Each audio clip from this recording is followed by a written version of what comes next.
어느 꼬마가 아버지하고 게임을 했습니다.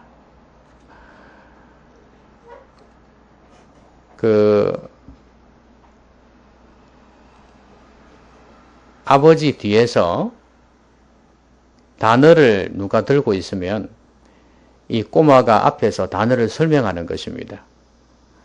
그러면 이제 아버지가 맞추는 거죠. 뭐 여러 단어가 나왔습니다. 예를 들면 강아지 같으면 뭐 우리 집에 있는 거, 우리가 들어가면 꼬리를 흔들며 나오는 것, 그러면은 강아지 이렇게 대답을 하면 되는 겁니다. 근데 이번에는 이상한 단어가 등장합니다. 씨앗이란 단어가 등장합니다. 근데 이제 이 딸이 설명을 해야 될 거 아닙니까? 씨앗을 설명한다는 게 쉬운 게 아니거든요. 근데 이 딸이 뭐라고 이야기를 하냐면, 이거 안에는 모든 게 다 있어요. 이거 안에는 모든 것이 다 있어요. 어떻게 해서 이렇게 유치원생인데 이렇게 설명을 했을까? 아마도 배워서 그렇겠죠? 그냥 나오지는 않을 거 아니겠습니까? 그래서 유치원생들 뭐 씨앗도 뭐 장난감도 그렇고 여러 생물들에 대해서도 많이 배우지 않겠습니까? 아마 어느 누가 그렇게 설명하지 않았겠나. 그래서 직간접으로 들은 지식으로 가지고 그렇게 설명하지 않았나 싶습니다. 그러니까 아버지가 씨앗이라고 이야기를 했어요.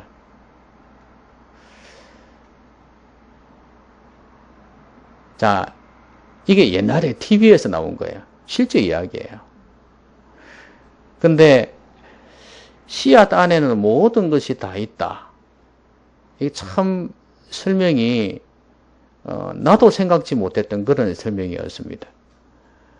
근데 사실 맞는 이야기거든요.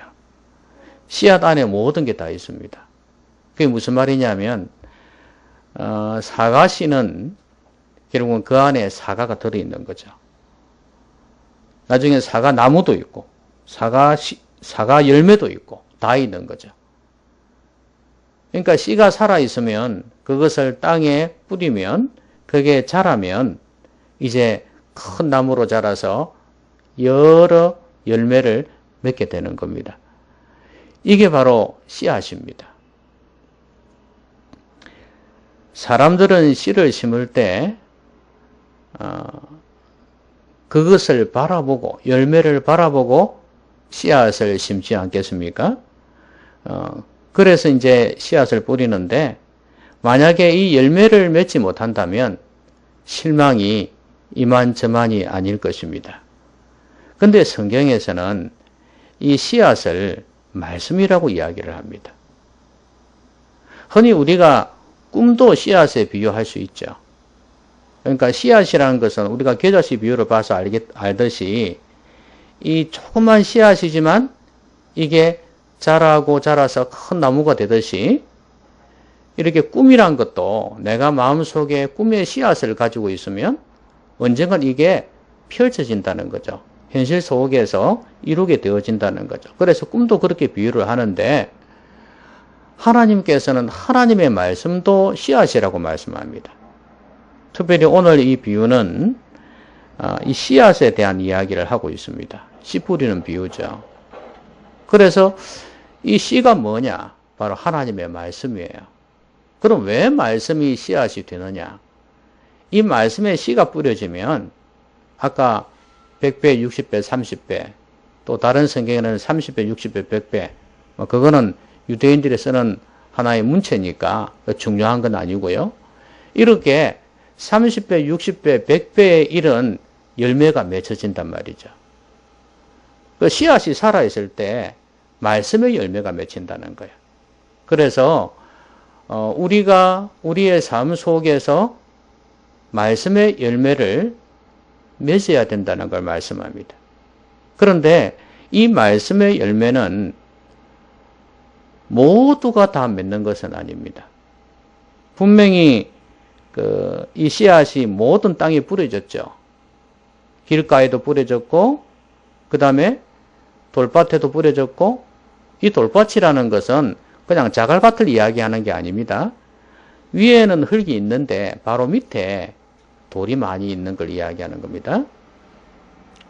그리고 길가, 그 다음에 돌밭, 그 다음에 가시떨기, 그 다음에 옥토 이렇게 되어 있죠. 그러니까 모든 땅에 다 뿌려졌다고 보면 되죠. 그런데 이렇게 모든 땅에 뿌려졌는데 열매를 맺는 땅은 옥토밖에 없었어요. 그러니까 모든 사람에게 하나님의 말씀이 뿌려진다는 겁니다. 모든 사람에게. 그럼 여기에서 땅이란 것은 마음이거든요. 마음인데 모든 사람에게 뿌려집니다. 귀로 들려지죠. 그래서 결국은 그게 마음으로 전달이 됩니다. 그런데 이렇게 마음의 터치를 할 때 이 말씀의 씨앗이 열매를 맺지 못하는 경우가 많이 있다는 거예요. 옥토만이 열매를 맺는다는 거예요. 옥토는 좋은 땅이죠. 부드럽습니다. 그런데 옥토가 아닌 땅, 여기에 길가의 땅, 그 다음에 돌밭, 가시떨기가 있는 땅, 이런 땅들은 열매를 맺지를 못해요. 그러면 우리가 옥토가 되기 위해서, 우리의 마음이 옥토가 되기 위해서는 어떻게 해야 되겠는가? 그러면 이 세 가지 땅, 이것을 갖다가 바꾸면 되는 겁니다. 우리의 땅이, 우리의 마음의 땅이 이 세 가지 중에 하나일 수도 있고, 두 개일 수도 있고, 세 개일 수도 있어요. 이 세 가지 땅을 바꾸면 옥토가 될 수 있단 말이죠. 자, 그러면 제일 먼저 길가의 땅 이야기했죠. 길가에 씨를 뿌렸는데 새가 와서 먹어버렸다 그랬죠. 자, 길가의 땅은 성질이 어떠합니까? 딱딱하죠? 딱딱합니다. 사람들이 길에서 이게 왔다 갔다 하니까 땅이 굳어져 있어요. 그래서 씨앗이 들어갈 수가 없습니다. 그래서 말씀의 씨앗이 그 마음 속으로 들어가지를 못하는 거죠. 딱딱해가지고 사람들이 하도 이렇게 왔다 갔다 했기 때문에. 그래서 새가 와서 먹어버린 겁니다. 근데 예수님께서는 이 말씀을 해석하실 때 이렇게 해석을 하셨어요. 새는 악한 자라고 그랬고, 그렇죠?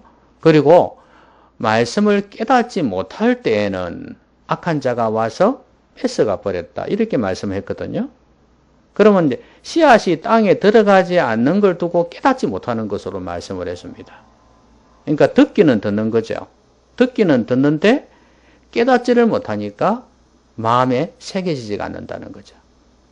그러니까 말씀을 깨닫지 못한다면 마음이 안 새겨진다는 겁니다. 이 깨닫는다는 것은 흔히 영어로는 understanding입니다. 그러니까 이해하는 거죠. 그런데 우리 한글로 깨닫는 것은 이해하는 개념하고 조금 거리가 멀죠. 좀 더 정도가 더 깊습니다. 깨닫는다는 것은 단순히 이해한다는 차원이 아닙니다.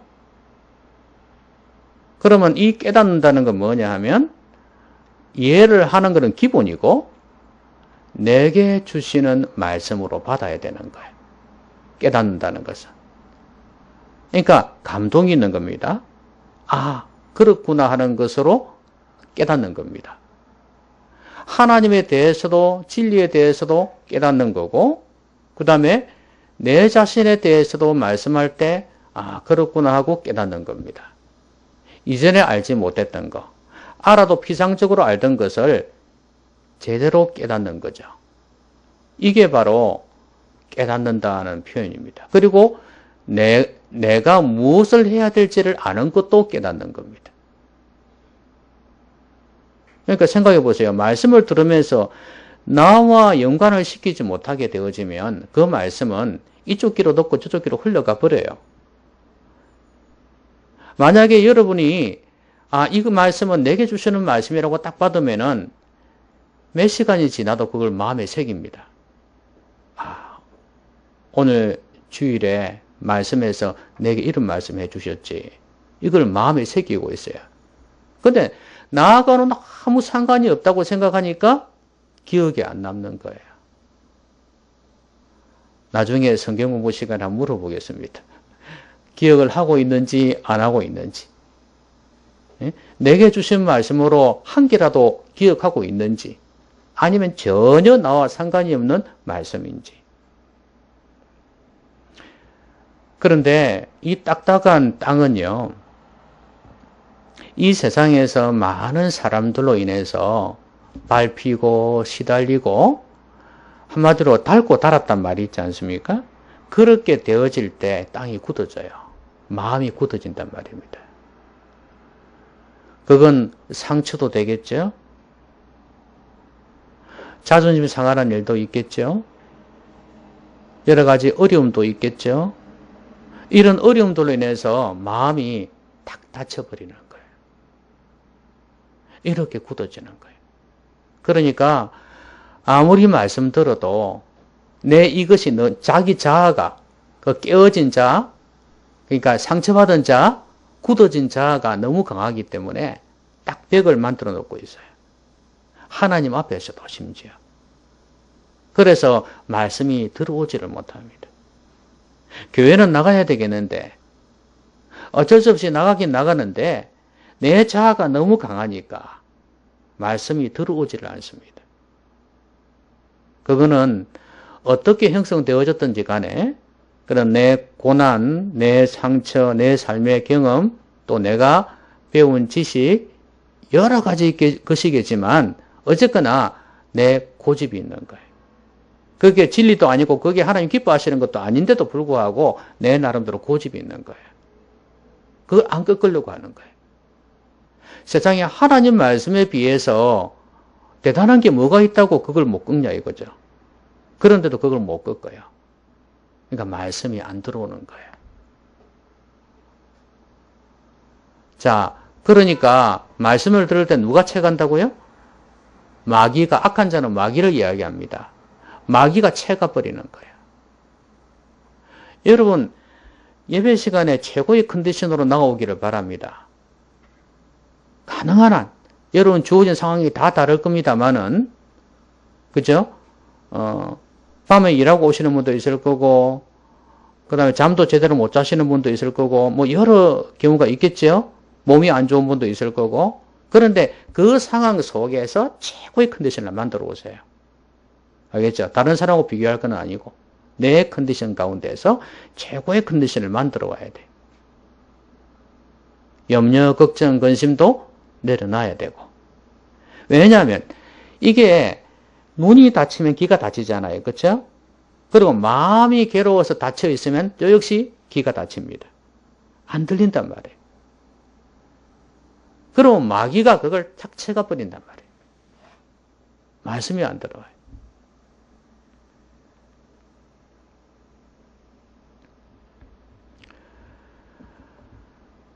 그래서 이 굳은 땅을 일구어야 됩니다.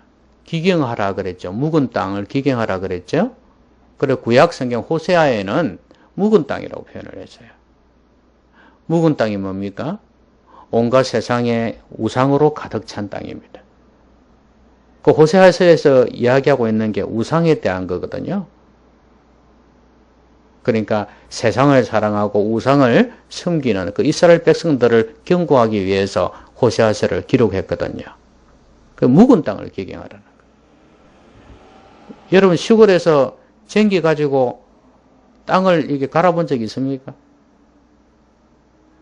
없어요. 오, 참 다들 편한 세상을 사셨네. 쟁기를 가지고 이게 땅을 딱 갈면은 땅이 차 엎어지잖아요. 그렇죠? 그리고 겨우내 묵어 놓았던 땅을 갖다가 봄에 씨앗 뿌리기 위해서 또 이렇게 모내게 하려면 또 그렇잖아요. 그렇죠? 논을 갖다가 쫙 갈아야 되잖아요. 그렇죠? 뒤집어 엎고 물 대고 그래야 하지 않습니까? 이렇게 땅이 단단해진 땅을 갖다가 뒤집어 엎어야 돼요. 부드러운 땅으로 만들어야 된단 말이죠. 그게 뭡니까? 우리의 마음이 은혜로 촉촉이 적셔질 수 있도록, 하나님의 말씀의 씨앗이 들어올 때 촉촉하게 흡수할 수 있도록, 옥토의 특징은 수용성 아닙니까? 잘 받아들이는 거거든요. 스펀지처럼. 그러니까 그런 옥토로 만들려면 어떻게 해야 되겠어요? 단단한 마음이 부드러운 마음이 되어져야 돼요.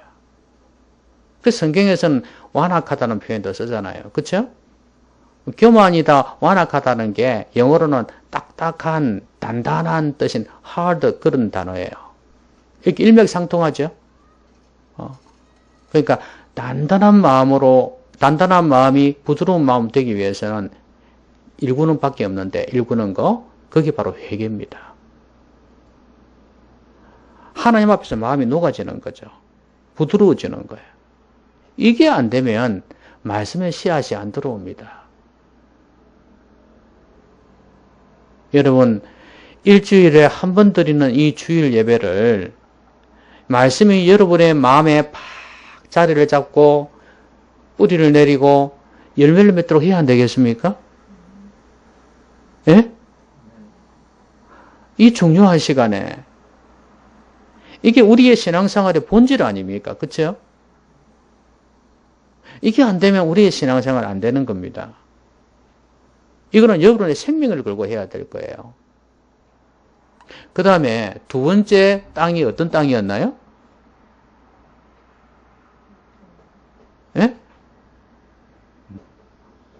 두 번째 땅은요? 돌밭이었어요.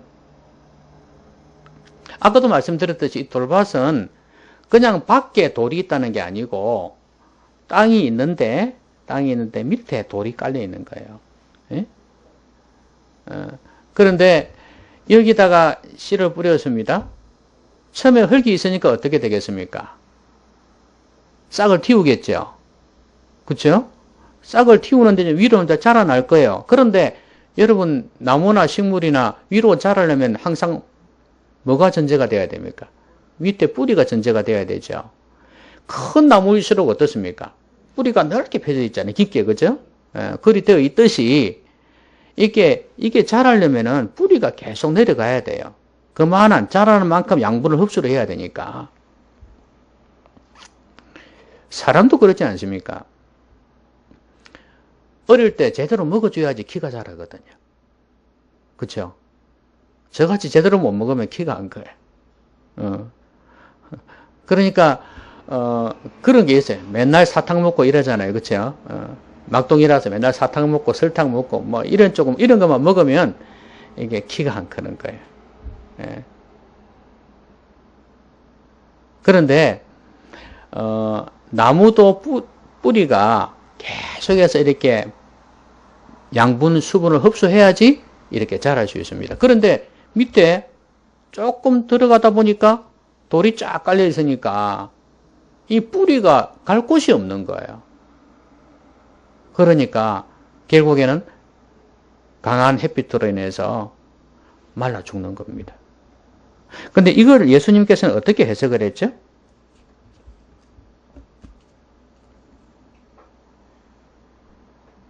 환난이나 박해가 일어날 때는 곧 넘어지는 자요 그랬습니다. 그러니까 처음에는 기쁨으로 받았다 그랬잖아요. 그렇죠? 처음에는 기쁨으로 말씀을 받는데 이 말씀을 받는다는 걸 단지 그냥 설교 시간에 말씀 듣는다는 차원으로만 생각하지 마세요. 예수님의 복음을 처음에 기쁨으로 받는 거, 이것도 됩니다. 어찌 보면 여기서는 그 말씀이에요. 천국 복음의 말씀을 처음에 들어서 기쁨으로 받아요. 그리고 예수님 믿는단 말이죠. 그런데 환난이나 핍박이 일어나니까 에라 모르겠다 하고 도망가는 겁니다. 예수님을 부인하는 경우도 해당이 돼요. 그리고 오늘날 우리 성도들에 비교하면은 말씀을 받을 때는 막 은혜롭게 받는데 환란이나 핍박이 일어나니까 말씀은 온데간데 없는 거예요. 내가 먹고 살아야지 이렇게 되어버리는 거예요. 그래서 말씀은 뒷전에 가버리는 겁니다. 하나님 말씀이 내게 전혀 열매를 맺지 못하는 겁니다. 이 사람들은 말씀을 기쁨으로 받은 사람들이에요. 여러분, 말씀을 들을 때 기쁨으로 받을 수 있는 것도 참 은혜입니다. 그렇죠? 그런데 이런 사람이 감정적인 사람이 그럴 수 있어요. 막 이렇게 말씀을 아멘하고 막 받아들입니다. 근데 그까지는 좋은데 삶 속에서 어려움이 오니까 그만 말씀이 뭐가 없어요. 실제로 교인들이 이런 사람들이 많습니다. 교회에서의 삶하고 세상의 삶이 달라지는 경우가 많다 그 말입니다. 교회에서는 말씀을 참 은혜를 잘 받아요. 분위기가 또 되니까. 그렇죠? 생각해 보세요. 이쪽에서 아멘 하는데 이쪽에서는 이제 슬슬 따라하기 시작합니다. 그렇죠? 근데 이제 이쪽에서 안 하니까 이쪽에서 안 하는 거고 이쪽에서 안 하니까 이쪽에서 안 하는 거예요. 그렇죠? 그렇죠? 한번 이쪽에서 아멘 한번 해보세요. 그러면 저쪽에서 슬슬 따라합니다. 내가 가만히 있어가 되겠나 이래가지고 아멘 하기 시작한단 말입니다. 그래서 이 은혜를 받기 시작합니다. 그래서 큰 교회는요, 아멘 하는 팀을 둡니다. 알겠습니까? 기도팀도 있지만요, 말씀 받을 때 아멘, 아멘 하는 그걸 교육을 시켜요. 그래서 앞에서 그 기도팀들이 주로 그리 많이 하지만, 아멘, 아멘 하도록 유도를 합니다. 물론 진심으로 하라고 그러죠. 근데 속으로 은혜 아멘 하는 것보다도 밖으로 아멘 하면 자꾸 전염이 된다, 이 말이죠. 그러니 자꾸 아멘, 아멘 해지거든요.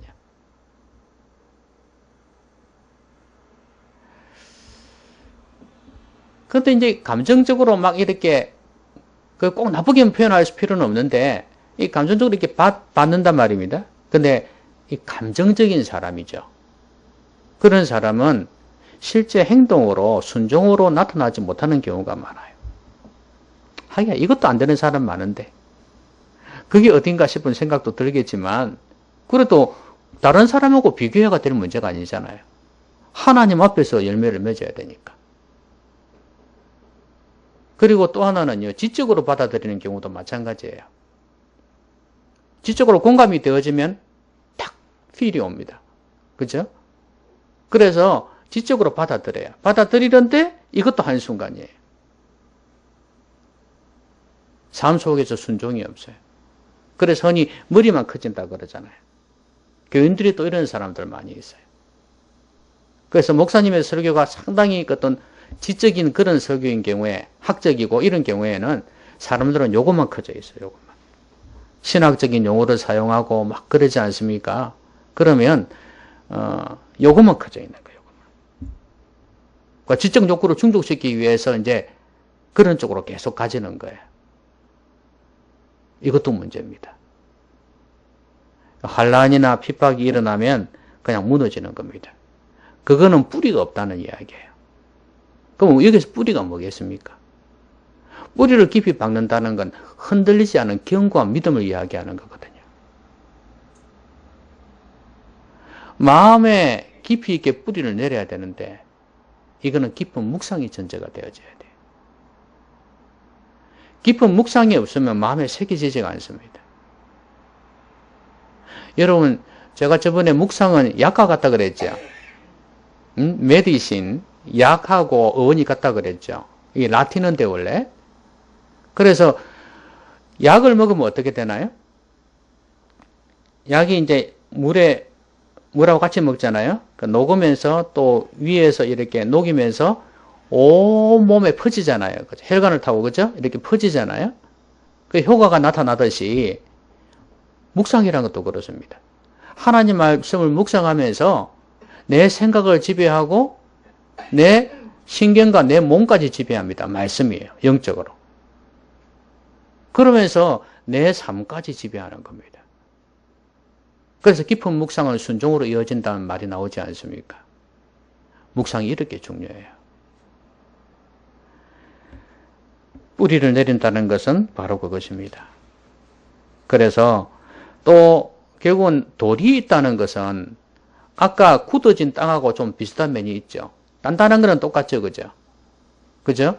돌을 이렇게 없애버려야 될 거 아닙니까? 돌밭을 옥토로 만들려면 돌을 없애야 돼요.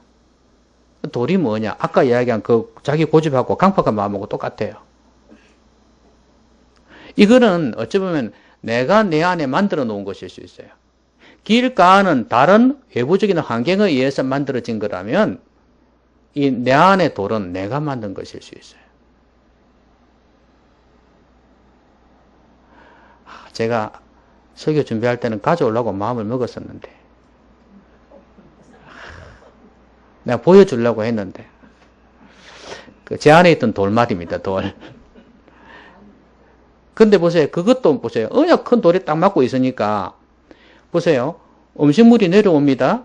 그러면 뇌에서 벌써 신호를 보냅니다. 지금 고기가 내려가고 있으니까 지금 이 지방을 분해시킬 수 있는 효소를 갖다 보내라 이렇게 신호를 내리거든요. 그럼 이놈이 내리려 하는데 막혀 있으니까 못 내려가잖아요. 뭐 뒤틀리는 거예요. 지가 발부둥 거 치는 거예요. 안 되니까. 그러니까 아픈 거거든요. 못 내려보내요. 여러분 돌이 딱 막혀 있으면요. 하나님의 말씀이 들어오지를 못합니다. 어쩌면 하나님의 마음이 이와 같지 않을까 싶어요.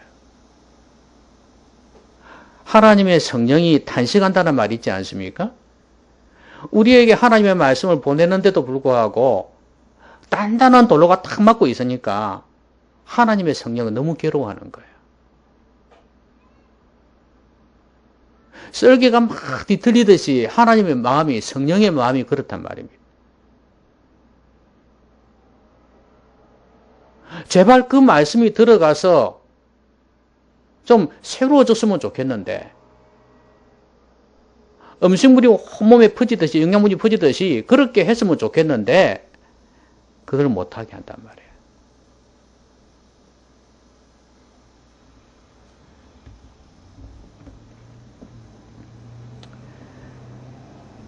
우리의 삶은요, 말씀에 깊은 뿌리를 둬야 됩니다.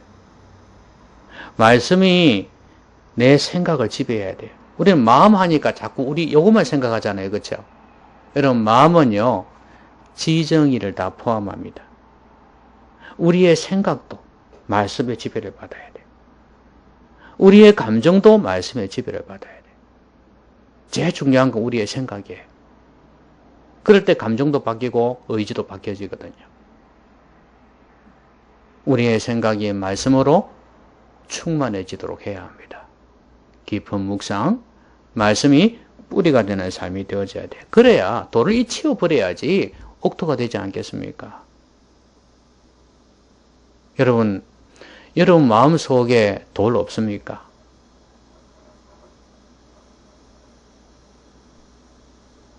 저는 몰라는 나중에 알게 됐어요. 자꾸 가슴에 한번 팍팍 막히는 그런 느낌을 받았었거든요. 한 번씩 계속 가슴에 막히는 옛날에 그런 느낌을 받았었어요. 몇 년 전에도. 계속 뭔가 체한 듯한 느낌, 막막한 그런 느낌. 그걸 계속 신호가 한 번씩 왔었어요. 여러분 마음에도 돌이 있으면 그런 느낌을 가지게 될 겁니다. 영혼의 돌, 마음의 돌이 여러분 가운데 있으면 말씀을 듣는데도 답답함을 느낄 거예요. 분명히 생각에는 이러면 안 된다 싶은데 안 되는 거예요. 내 안에 돌이 있기 때문에 그래요. 돌을 없애셔야 됩니다. 돌을 깨뜨리려면 하나님 앞에 강력한 레이저로 쏴야 됩니다. 원래 레이저로 쏘지 않습니까? 돌 깰 때, 그죠? 여러분, 강력한 레이저로 성령의 광선입니다. 하나님의 광선으로 여러분 깨뜨려야 돼요. 그 방법 외에는 길이 없어요. 여러분, 돌이 없어지면요, 시원해집니다. 답답한 거 한 개도 없어요. 옛날처럼 아픈 것도 없어요. 뭔가 뻥 뚫린 듯한 느낌 있죠. 여러분도 영혼의 시원함을 맛보기를 바랍니다. 저는 썰기의 돌이 이렇게 연결될 줄은 몰랐습니다. 이 말씀하고 영혼의 시원함 꼭 누리셨으면 좋겠어요. 마지막 땅은 뭐였죠? 가시 떨기 땅이었습니다. 가시 떨기를 옥토로 만들려면 어떻게 해야 될까요? 일반적으로 화전민들 어떻게 하나요? 잘라내기도 하고 물에 태우기도 하고 그렇죠. 그 뿌리까지 안 뽑아버려야 되죠. 뿌리까지 그렇죠. 이리 해가 파가지고 뿌리까지 다 버리고 태우고 이래 해야죠. 그 태우는 것밖에 없습니다. 끄집어내서 태우는 거예요. 원래 또 이렇게 하죠. 불부터 먼저 태우죠, 그죠? 뭐 잡초고 뭐고 불로 쫙 태워가지고 그죠? 그 다음에 이제 일구고 이렇게 하는데 그래서 화전민 아닙니까? 그러면 여기에 예수님은 어떻게 해석했습니까? 이 가시떨기를? 예, 물론 이제 밑에도 양분을 빨아먹죠. 이런 잡초, 가시가 많으면 밑에서부터 양분을 흡수를 해버립니다. 그래서 많이 못 자라는 건 사실인데 그것도 그렇지만 위로 자랄 때 햇빛을 막아버리잖아요. 그렇죠? 그래서 더 못 자라기도 합니다. 그런데 이 가시떨기를 오늘 본문에서는 세상의 염려와 재물의 유혹이라고 말씀하고 있죠. 자, 말씀 은혜를 받았습니다. 어느 정도 뿌리를 내렸어요. 근데 이제 자랍니다. 그죠? 자라는데 이거는 좀 더 정도가 좀 많아졌습니다. 그죠? 자라는데 위에서 확 막아버리네. 이까지 가는 사람들이 많습니다. 이까지 가는 정도면 괜찮은 거거든요. 상당히. 그죠? 그런데 세상의 염려가 사람의 그 기운을 막아버려요. 여러분, 염려의 반대가 뭡니까? 염려의 반대말이 뭡니까? 권사님 뭐라 했습니까? 평안. 이제 불안하지 않은 거. 그건 우리 일반적으로 맞는 말 아닙니까? 그죠? 그런데 성경에서는요, 염려의 반대는 믿음. 왜 염려하느냐? 믿음이 작은 자들아. 그렇게 말씀했죠? 그러니까 믿음이 식어지면 염려가 커지는 겁니다. 그러니까 믿음에 뿌리를 두지 못하니까 믿음은 말씀에 뿌리를 두는 거거든요. 그러니까 말씀이 없으니까 어떻게 되겠어요? 염려하게 되는 거예요. 그러니까 세상에 염려로 가득 차 있으니까 믿음이 없죠. 그러니까 무슨 열매를 맺겠어요? 말씀이 이루어지지를 못하는 겁니다. 말씀을 붙들어야 되는데 말씀을 붙들지를 못하는 거죠.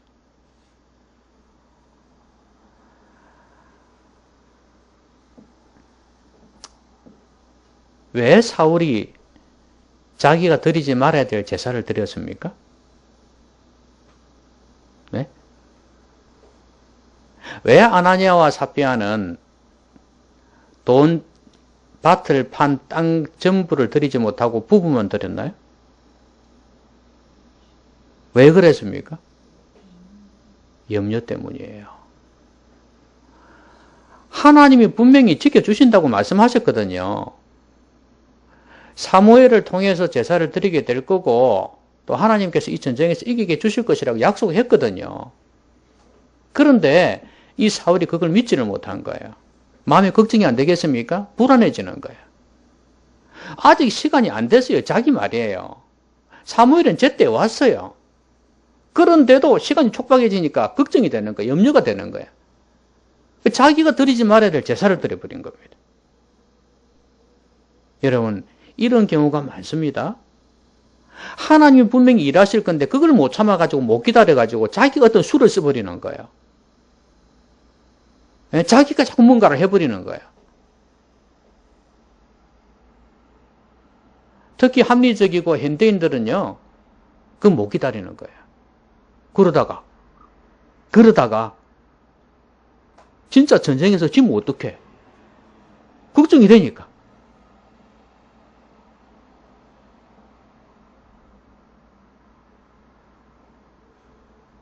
사울은 남자지만요, 현대에는 여성들이 많이 그래요. 교회 많이 다니잖아요, 여자분들. 그렇죠? 남자분들 많이 다니잖아요? 여성들이 믿음 좋은 것 같죠? 여러분, 여성들은 저번에도 말씀드렸지만 생존 본능이 남자보다 강해요. 동물을 봐도 마찬가지입니다. 특히 모성애가 있습니다. 애들을 키워야 돼요. 가정을 지켜야 되는 그런 책임감이 남자보다 더합니다. 그래서 교회 많이 나오는 거예요. 어려울 때 하나님 더 의지하기 위해서. 상당히 기복적인 신앙도 많이 깔려 있습니다. 근데 이 여성들이 그런 말씀을 기대하면서 끝까지 믿음으로 나가야 되는데, 그런 현실적인 면에서 걱정을 많이 하다 보니까 약속의 말씀을 믿지를 못해. 믿다가도 결정적인 순간에 가기 전에 인간적인 수를 써버려요. 기다리지를 못해. 여러분이 제 말에 동의하든 안 하든 간에 제가 볼 때는 그래요. 이거 그러면 여자만 그랬나? 남자도 그렇지. 맞습니다. 남자도 그렇습니다. 남자도 그래. 그런데 여자들이 많이 나니까, 교회에 많이 나오니까 그런 면이 있다는 거예요. 여러분, 세상의 염려, 그것 때문에 여러분 믿음을 저버리는 일이 없기를 바랍니다. 그리고 재리의 유혹이라 그랬죠? 재물의 유혹입니다. 아, 돈이 참 힘이 있지 않습니까? 그렇죠? 돈 때문에 신앙을 잃어버린 경우도 참 많잖아요. 그리고 하나님 앞에서의 그 진정성을 잃어버리는 경우도 참 많습니다. 이 자본주의가 참 뭔지, 그 옛날의 신앙의 순수함이 다 사라져버려요. 유혹을 합니다. 이거는요, 가난하다고 해서 안 그런 거 아니에요. 가난한 사람도 돈에 대해서 좀 오히려 더 몸부림칩니다. 힘드니까. 그러다 보니까 말씀은 뒷전이고 믿음도 뒷전이에요. 열매를 못 맺는 거죠. 그럼 어떻게 해야 되겠습니까? 이 염려, 그리고 이 욕심, 이걸 불태워버리는 수밖에 없습니다. 성령의 역사밖에는 길이 없습니다. 성령의 불로 태워주소서, 이렇게 기도하는 것밖에 없어요. 그래야 옥토가 되지 않겠습니까? 불로 태워서 그 다음에 일구어야 되는 거예요. 성령의 충만함을 통해서 그 다음에 다시 기경하듯이 회개하고 돌이키는 겁니다. 이 길만이 우리의 가시밭 땅을 옥토로 만드는 겁니다. 여러분, 오늘 이 세 가지의 땅은 옥토와는 반대되는 땅입니다. 옥토는 이 세 가지를 바꾸는 길밖에 없어요. 그러면 옥토가 될 겁니다. 아까 말씀드렸듯이 옥토는 뭐예요? 수용성이 강하다 그랬어요. 잘 받아들인다 그랬어요. 부드러워요. 여러분을 막는 돌이 어떤 돌인지 몰라도, 어떻게 해서 굳어진 땅이 되었는지는 몰라도, 어떻게 해서 가시떨기나무가 자라게 되었는지는 몰라도 더 이상 그것들이 방해하지 못하도록, 또 그리고 자라지 못하도록 해야 합니다. 염려라는 것도 먹고 자랍니다. 유혹도 한번 유혹에 넘어가면 계속해서 유혹이 옵니다. 그러니까 이것들을 제하는 것이 정말 필요합니다. 여러분, 백부장 알죠? 우리 집에 들어오지 마십시오. 나도 군에서 가라 하면 가고 오라 하면 오는데 말씀으로만 하십시오. 말씀대로 하겠습니다. 그 말이거든요. 그리고 또 주의 말씀이면 병조차도 말씀에 압도당할 겁니다. 지배당할 겁니다. 순종할 겁니다. 그 말씀을 했어요. 이게 바로 진정성 있는 믿음이에요. 말씀을 그대로 받아들이겠다는 거죠. 이게 옥토 아니겠습니까? 수용성. 여러분의 마음은 어떻습니까? 탕탕 튕겨나가는 말씀 아닙니까? 눈을 감고 있기 때문에 염려와 근심으로 가득 차기 때문에 말씀이 튕겨나갑니다. 마음에 강팍한 마음이 있고 상처가 있어서 튕겨나갑니다. 그리고 환난이나 핍박이 있을 때, 어려움이 있을 때, 그리고 세상의 염려, 재물의 유혹이 있을 때, 재물의 유혹뿐이겠습니까? 여러 유혹이 있겠죠. 그것들이 올 때 말씀은 자리를 못 잡습니다. 여러분, 우리의 신앙생활의 핵심은 이겁니다. 말씀을 듣고, 안 믿는 사람은 당연히 복음의 말씀을 들어야 되고, 우리는 성도는 말씀을 듣고 마음에 이 말씀이 다 뿌리를 내렸어. 흔들림이 없이 인내하고 그 세월이 시간이 필요하죠. 씨앗이 썩고 싹을 내고 열매를 맺으려면 그 과정을 거쳐가면서 계속해서 인내하고 애를 써야 됩니다. 그러면 이 조건만 잘 갖추어지면 때가 되면 열매를 맺을 겁니다. 여러분의 삶 속에 말씀이 아름답게 이루어지는 옥토가 되기를 주의 이름으로 기원합니다. 기도하십시오.